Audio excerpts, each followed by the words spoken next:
پاکستان ته اخطار ورکړ. د طالبانو لوی درستیز څه ورته ویلي؟ سلام ستړي مشئ. د طالبانو د وسلوال پوځ لوی درستیز قاری فصیح الدین فاتح نن ننګرهار ته تللی او د ډیورنډ کرښې له هغې څنډې لیدنه کړې چې ویل کېږي څو ورځې مخکې پکې طالبانو د کرښې اغزن تار پرې کړی و. د ننګرهار ولایت د خبرپاڼې له مخې د دې سفر پر مهال له لوی درستیز سره د ننګرهار والي او یو شمېر نورو مسؤلینو هم ملتیا کوله.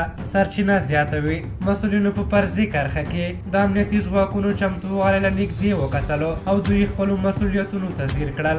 دوی وویل چې اسلامي امارت ښه ګاونډیتوب، نیکو اړیکو، متقابلو همکاریو ته ژمن دی، خو که څوک زموږ په خاوره تېری وکړي پر وړاندې غلي نه پاتې کېږو، بیا به مسؤلیت د تېري کوونکو پر غاړه وي. طالبانو څو ورځې مخکې د یو ویډیو له خپرولو سره ادعا وکړه چې په ننګرهار کې د ډیورنډ کرښې ته څیرمه د پاکستان له لوري لګول شوی اغزن سیم شلولی دی. پاکستاني چارواکو بیا په دې اړه تر اوسه څه نه دي ویلي. د طالبانو دغه کار د ځینو خلکو له هرکلي سره مخ شوی. دوی ویلي طالبان په خبره ولاړ دي او قاطع دریځ لري او څوک به پرې نږدي چې د افغانستان خاوره لاندې کړي. خو یو شمېر منتقدین یې دا کار نمایشي او غولونکی ګڼي او باور لري چې طالبان له پاکستان څخه د خپل اغېزمنتوب د پټولو لپاره دا ډول تبلیغات ترسره کوي. په هر حال تاسو دغې موضوع په اړه څه نظر لرئ او په کومه سترګه ورته ګورئ؟ خپل نظرونه مو راته په کومنټ کې ولیکئ. که زموږ ویډیو مو خوښه شوې وي ضرور لایک کړئ. بیا ستاسو پر تر ازم پلیو بخون کې خدای مسپارم. د الله په امان.